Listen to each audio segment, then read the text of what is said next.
To his millions of preschool fans, Big Bird is simply a magical blending of wonder, delight, and cuddly friendship.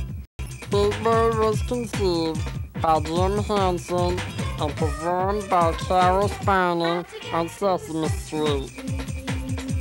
Big Bird is a loving character that shines a light into the lives of children all over the world.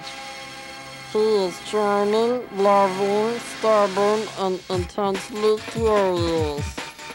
He has the personality of a 6-year-old, a lot like the preschoolers at home.